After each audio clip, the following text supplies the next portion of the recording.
देशातील शेतकरी, कष्टकरी आणि सामान्य जनतेच्या हक्कासाठी नेहमीच रोखठोक भूमिका घेणारे लोकनेते, ज्येष्ठ शेतकरी नेते आणि दैनिक देशोन्नतीचे मुख्य संपादक प्रकाश पोहरे यांनी त्यांच्या प्रहार या अत्यंत लोकप्रिय स्तंभातून पुन्हा एकदा देशाच्या सार्वभौमत्वावर आणि शेतीच्या भवितव्यावर थेट बोट ठेवलंय। भारताचा कारभार दिल्लीत चालतो की वॉशिंग्टन मध्ये, असाच अत्यंत ज्वलंत आणि विचार करायला लावणारा प्रश्न त्यांनी उपस्थित केलाय।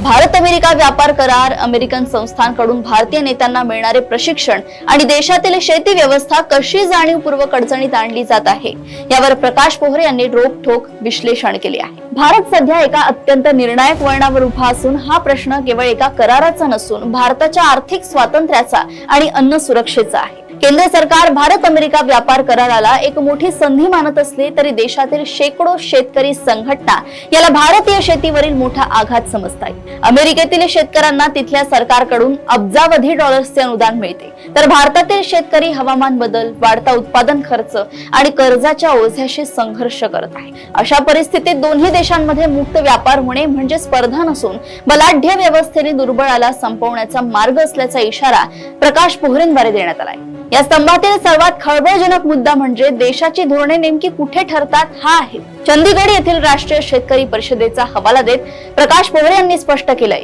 की अमेरिकेच्या आशिया पॅसिफिक विभागाच्या प्रशासकीय अधिकारी बेंथनी मॉरिसन यांच्या विधानानुसार ACYPL म्हणजे American council for young political leaders या अमेरिकेच्या डिपार्टमेंट ऑफ स्टेटशी संबंधित कार्यक्रमांतर्गत दरवर्षी भारताचे जवळपास 300 राजकीय नेते आणि प्रशासकीय अधिकारी अमेरिकेत मोफत प्रशिक्षणासाठी जातात। आतापर्यंत 48,000 लोकांना असे प्रशिक्षण देण्यात आलंय। धक्कादायक बाब म्हणजे यात भारताचे पंतप्रधान नरेंद्र मोदी, 3 केंद्रीय कॅबिनेट मंत्री आणि 150हून अधिक वरिष्ठ IAS अधिकाऱ्यांचा समावेश आहे। 1991 मध्ये राष्ट्रीय स्वयंसेवक संघाचे सामान्य कार्यकर्ते असलेल्या नरेंद्र मोदी यांना या कार्यक्रमांतर्गत अमेरिकेत नेऊन प्रशिक्षित करण्यात आले होते आणि त्यानंतर नियोजनबद्ध रीतीने ते गुजरातचे मुख्यमंत्री आणि पुढे देशाचे पंतप्रधान बनले।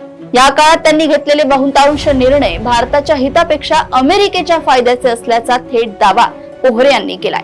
1991च्या उदारीकरणानंतर बाजारपेठ खुली झाली, ज्याचे काही फायदे आणि तोटेही झाले। मात्र 2014 नंतर देशातील बहुतांश सरकारी आणि मोठे कॉर्पोरेट उद्योग अडाणी सारख्या काही मोजक्याच उद्योगपतींच्या ताब्यात देऊन एक प्रकारे मोनोपोली निर्माण करण्यात आली। देशातील सर्व पायाभूत सुविधा आणि धोरणे या बड्या उद्योग घराण्यांच्या फायद्यासाठीच आखली जात आहेत। दुसरीकडे शेतमालाचे भाव वाढू न देणे, मात्र शेतीसाठी लागणाऱ्या निविष्ठांचे दर प्रचंड वाढवणे यामुळे शेतकरी कर्जबाजारी झालाय। आयातीचा दबाव वाढवून आणि निर्यात बंदी करून अन्न साखळीवर बहुराष्ट्रीय कंपन्यांचे नियंत्रण वाढवले जात असून यामुळे देशातील शेतकरी आणि लहान व्यापारी बर्बाद झाल्याचे प्रकाश पोहरेंनी म्हटलंय। प्रकाश पोहरेंनी केंद्र सरकारला थेट प्रश्न विचारले आहे की जर हा इंडो अमेरिका करार खरोखरच शेतकऱ्यांच्या हिताचा आहे तर त्याचा मसुदा जाहीर का केला जात नाही? संसदेत आणि शेतकरी संघटनांसोबत यावर पारदर्शक चर्चा का होत नाही?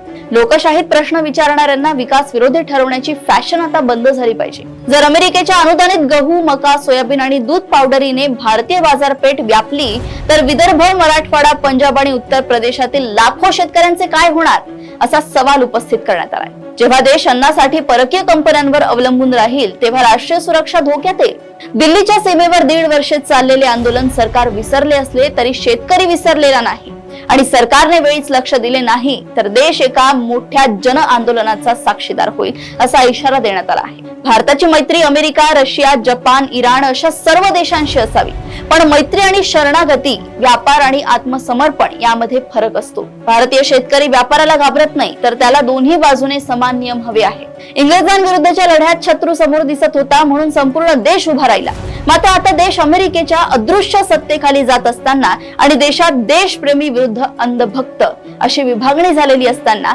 या अदृश्य सत्तेविरोधातील दुसऱ्या स्वातंत्र्य लढ्यात किती लोक उभे राहतील, असा गंभीर प्रश्न उपस्थित करत प्रकाश पोहरे यांनी देशवासियांना विचार करायला लावलाय। प्रकाश पोहरे यांनी आपल्या प्रहार स्तंभातून उपस्थित केलेले हे प्रश्न आज प्रत्येक भारतीयाने स्वतःला विचारण्याची गरज आहे। देशाचा कारभार संविधानाने चालणार की जागतिक दबावाने, आणि धोरणे दिल्लीत ठरणार की वॉशिंग्टन मध्ये? जर सरकारने या प्रश्नांची उत्तरे धोरणांमधून दिली नाहीत तर देशातील जनता लोकशाहीच्या मार्गाने ती नक्कीच मागेल। कारण जेव्हा देशाचा अन्नदाता रस्त्यावर उतरतो तेव्हा सत्तेचा अहंकार कितीही मोठा असला तरी तो कोसळतो, हा इतिहास आहे. प्रकाश पोहरे यांच्या या रोखठोक भूमिकेबद्दल तुम्हाला काय वाटतंय हे आम्हाला नक्की सांगा. अशाच घडामोडी व अपडेट्स मी ऐश्वर्या आपल्यापर्यंत घेऊन येत राहील. तोपर्यंत बघत राहा देशोन्नती. नमस्कार.